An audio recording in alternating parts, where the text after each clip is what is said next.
Hey everybody, hope you're doing well. It is Thursday, August 18th, and it looks like I'm still having a problem here. Oh, there it goes. Okay, it's Thursday, August 18th. Just wanted to bring a quick cast to you with a couple thoughts I've been tweeting out over the last 2 days, and I thought I'd just bring them in a quick cast, kind of consolidate, add a little personality to it. But before I do it, I want to thank our pals at Martin Vintage, martinvintage.com. Enter Boiled at checkout, get a classic Purdue t-shirt from a Purdue family. They've got some new stuff coming very soon. I have promises from the ownership of the company and the founder of the company, same people. They say they've got a new shirt coming, and I will tell you about it as soon as I hear about it. Also, eatajs.com. Head over to AJ's for a pint and to watch a game and to get some Italian beef or some fried mac and cheese bites or a burger or whatever. When you're on campus, whether it's for football or something else, it's eatajs.com and head over to the restaurant. Say hi to the owners. Great people. Anyway, hope your afternoon is going well. Mine's going pretty well. Pretty good start to the day, really. It's 3:30, like I said. But I had a couple thoughts. First one is Purdue is the Rodney Dangerfield of the Big Ten. They get no respect. And if you're over the age of probably 35, you know Rodney Dangerfield. If you're not, Rodney Dangerfield is an old stand-up comedian. He's in a lot of bad movies actually, but he's in a really good one, Caddyshack. And he's the guy with the really big golf bag who's really bombastic. And his bit would always say, "I get no respect." And if you've tuned in before me, I've referenced him. I was never much of a Rodney Dangerfield fan when he was alive, but now that he's gone, I talk about him all the time, and I feel like Purdue's that guy. Purdue has gotten some respect among kind of the lesser-known channels in the media, whether it's smaller blog sites, things like that. That's great. Appreciate every bit of it. Someone asked a question earlier today, is it good? Actually, The Athletic said Purdue's a team to root for and somebody to get behind, which is awesome. But most of the time in this offseason, I felt like Purdue did not get the respect they earned last season, meaning what they came off of and what they got didn't add up to me. To this day, I still think Purdue should have been ranked at the end of last season. 9 wins. Beat a lot of good teams, ended the season with a victory over an SEC program. Everybody thought that was a done deal, I think, for Tennessee, that they would just come in, win at home, because it was a home game, all but a home game, being not far from where they were. And Purdue showed out, even without their 2 players that went on to be drafted. And the funny thing is, not having those 2 drafted players, according to some, CBS Cover 3 podcast specifically, they have a Big Ten expert, and he thinks that since Purdue lost Bell and Karlaftis, and then Wright was another one, he thinks that there's no chance of them being all that good, and they're going to struggle to get to 500. Couple things about that. One, shows this guy doesn't have any damn clue, because the schedule is set up pretty well, in my opinion. But you can not be like me and think they're going to get 9 or 10 wins. That's okay. But to say they're going to struggle to 500, that's pretty disrespectful, knowing what we know about Purdue, and that is they've got depth in the defense, specifically defensive line and on back. If you do any research at all, you can see that there are a lot of proven commodities there. But the bigger thing, of course, is Aiden O'Connell. Okay, and this is the thing why I chose him as the image for today's podcast. Aiden O'Connell is a damn good quarterback. I was wrong about Aiden O'Connell a year ago. I thought it was Jack Plummer's job to lose. Turns out so did Jeff Brom, like I said.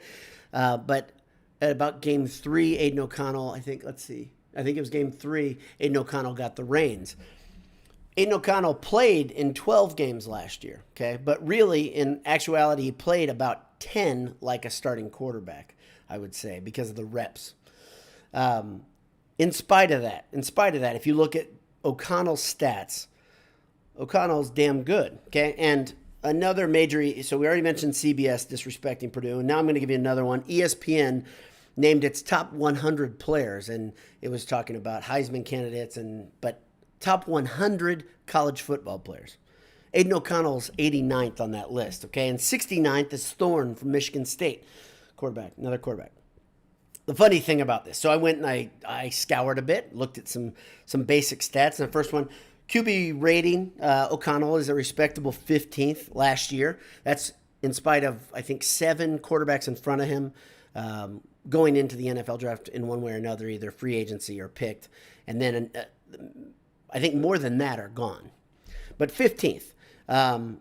His QBR was 158.5. He was second in the Big Ten after C.J. Stroud. And no one who watched college football last year is going to say C.J. Stroud is anything less than excellent. I don't think anybody will say that. I think saying C.J. Stroud is the front runner for the Heisman is fair. I think he's that good. He beat out O'Connell in every single one of these categories, okay? But only in one category is there anybody else but C.J. Stroud and Aiden O'Connell in the top 2 in the Big Ten in these categories. Look at the next one, completion percentage. O'Connell he hit his rhythm, especially towards the 4th, 5th game when he was playing. 71.6% of his passes were completed. That put him at, let's see, I can't read my own handwriting, but I think it put him in 5th in America, 2nd in the Big Ten. Again, completion percentage, he was 10th in America, 2nd in the Big Ten. Yards, he was 11th in America, 3rd in the Big Ten. That's a big one to me because he didn't play that many games. Finally, TDs, he was 17th in America, 2nd in the Big Ten. Aiden O'Connell deserves some respect, and he deserves it from the media. He deserves it from other fan bases. He deserves it from defensive coordinators. I hope he gets none of it. Also, on top of that, I want more of this. I put it out there on Twitter, not because I'm trying to get the narrative changed. I want that narrative out there. Purdue fans need to embrace the underdog idea, embrace the chip that should be on all of our shoulders. So should the team, and I hope they have, and I hope they do. I think Jeff Brom's a guy who lives with a bit of a chip on his shoulder. I hope this team has that as we go closer and closer to the Penn State game. That game's important. It's not a make or break of the season. I don't care what anybody says. I think they can lose that game and still have a hell of a season, historical season even. When I say historical, winning 10 games for Purdue, it's only happened one time in the program's history. One time. I think they can win 10 games. I think that would make it historical. I'm not saying they're going to win a national title. I'm not going to go that far. I'm not going to say they're going to win the Big Ten title. I'm not even going to say they're going to go to Indianapolis. I think there's a damn good chance of them going, especially if they win 9 games like I think they're going to. But 9 or 10, I think is a good prediction. 8 to 10, I think if you want to give yourself some wiggle room, pretty solid if you look at it. And that doesn't take them doing Herculean things, in my opinion. It just takes them doing what we saw last year and maybe getting a little bit better in a couple places, specifically closing out games and doing it in a way that I think is more businesslike will really matter. Because teams, if you let them keep crawling back into it, I don't think that's a good thing. Hopefully the depth does that. Hopefully the running backs do that. Just recently in the last week, I don't think I talked about this in my last podcast, Coach Barkley said that this running back stable reminds him a lot of the running back stable with Markell Jones and DJ Knox. That's high praise. That's a really, really good running back room. That would be excellent if they can be that. Other thing I wanted to talk about today, I was going to be relatively quick. You know, that's what I pride myself in here at the QuickCast. Not really. But I wanted to talk a little bit about the TV deal. Some of the things we all knew were happening have been made more official. The TV deal, the Big Ten TV deal, stands at the Big Ten will make $7 billion with the contracts that were just signed and wrapped up. And if you want to know who is the provider, of course, you've got Fox is the anchor, I think, still, because Big Ten Network will still exist. But then around that, you have everybody except for the worldwide leader, except for ESPN. And that is a weird thing. I think there's some bridges that need to be crossed, especially in basketball. How will games be televised? But that $7 billion is a massive number. If you don't know this, Notre Dame is all but wrapped up with their deal. They're going to stay independent. They're going to get $60 million. They were shooting for $75 million, and they're looking to make up that $15 million loss there, or discrepancy, if you will, with the away game contracts that they get. I don't know how that's going to work, but I hope Notre Dame stays independent forever. I hope it costs them lots of money. I hope their arrogance costs them lots of money. And I hope when the music stops and whatever the college football looks like in 5 to 10 years, I hope Notre Dame's arrogance is really close to their body and their independence is right there and they die on that hill. I've had enough with the Big Ten chasing after Notre Dame. They've done it 2 or 3 times, depending on how you're looking at it. That's 2 or 3 times too many. I don't care about Notre Dame joining the Big Ten ever, and I really rather them not at this point. I don't care about what it would cost the Big Ten. So I guess I'm going to be a little arrogant here too. But glad to see Notre Dame is happy and by themselves like they deserve to be.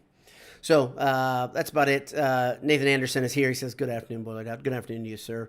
My pal Jared Galama. He says, seeing that CBS notification was shocking. 6-6 is so disrespectful. I'm liking 9-3, 8-4 at worst. Jared, you and I see eye to eye, except for when we're in person, where you see way over my eye level. Jared's a good dude. He's a good friend of my family, good friend of my sons. But anyway, Zachary Young says Peyton Thorne is a legit bum. Okay, Zachary, here's the thing. If we're gonna go into this, I don't know if I'd go as far as call him a bum, but I would say if you're gonna say a 3-way race for who's the best quarterback in the Big Ten, C.J. Stroud has the early lead out of the gates. I think O'Connell's second, and then of course I'd put Tagovailoa. I don't know how to pronounce that name, that family name still, but out of Maryland. He put up big numbers. He didn't have anything around him. He did some O'Connell type of things where, he's much more mobile than O'Connell, but just very, very good quarterback. He makes big plays. He's a little bit sporadic, but still very good quarterback. That, to me, that's the top 3 quarterbacks in the league. So whatever. Whatever to the media. I hope they keep disrespecting O'Connell. Josh Clark says, sick of Purdue not getting respect, but to be fair, we do it to ourselves because when we are good, we freaking lose. Well, Josh, would you say they were good last year? I would say they were pretty good. I think 9 wins is pretty good. Would you say they lost any games they shouldn't have? I would say they did not. So last year, they were pretty good. They rose to the occasion in big games on big stages. They did what they needed to do. When they had the eyes of the entire nation on them, I think I'd say it was 2 or 3 times last year, they did what they needed to do. And yet, Tennessee gets rankings in some polls. Tennessee gets respect. They get their quarterback in Heisman watch lists, and Purdue does not. And so why do I have the chip on my shoulder? Because it happens over and over and over. I appreciate what you're saying, Josh, on some levels, but this is a completely different Purdue football program than the teams you're talking about. I think the teams you're talking about probably go back to the Tiller days, I'm guessing. Because really, the Brom teams, they've had some okay, kind of fun spoiler type seasons, but really haven't had a good season before last one. 9 wins is legit good coming out of that conference with that schedule. Jared Galama says gonna be electric this year. I agree. And then Nathan Anderson again says should have beaten Minnesota last year. Yeah, you beat Minnesota last year, Nathan. You got a completely different perspective on a lot of things, right? Number one, getting that monkey off Brom's back will be important whenever it happens. Getting the monkey off the entire program's back of beating Wisconsin has to happen eventually. It has to happen, and it hasn't happened yet. So, but yeah, it will happen. Sports are cyclical, but thanks for tuning in. Thanks for checking in today. That's about all I had for you. I really just wanted to react to some of the media stuff because I thought this is so bizarre that Purdue's getting this sort of treatment. I love it, and I don't understand it at the same time. Theodore Berkey says, can't listen, I'm in a meeting, but I have to say that the money we just got could lead to the big breaking away from the NCAA and paying players. So, Theodore, when you listen to this, you'll know that there's actually a story out right now that the 130 or 135 regents and presidents that got together this last week, I think it was virtual, I think it was a streamed meeting, they've actually started talking about that. There's nothing official, nothing actionable yet, but the thing that we've all thought might happen soon is starting to be talked about. So yes, it will happen eventually. Who knows when? But I think the thing that has to happen, I have a group of friends, we talk away from here, and we think that if that happens, you almost have the AFC, NFC type idea with the Super Big Ten and the Super SEC really dividing the nation up that way. Or maybe it becomes something else, but then you need a unifying commissioner who's neutral to both parties to oversee it. It's an interesting idea. I don't know in the long run what's going to happen. At this point, I think we're all kind of taking blind swings, guessing the way things will be routed. Man, it can go a lot of ways, though. That's, again, I'm scared of that. And I'm a guy who likes change, but it still bothers me. Mark Garrity says the teams under Brom had to figure out what it means to win again. Last year maybe shows that we have reached that point. Good point, Mark. I think that Brom teams, though, have been pretty good with the never say die attitude. Last year, I don't know. I'm not disagreeing with you. I just haven't really thought of it that way. I think the program obviously needed major rebuilding. The foundations had been shaken to their, absolutely to their moorings. Like everything was a mess when Hazel left, obviously. And it does take time to get things built back up. He won right away. Brom won right away.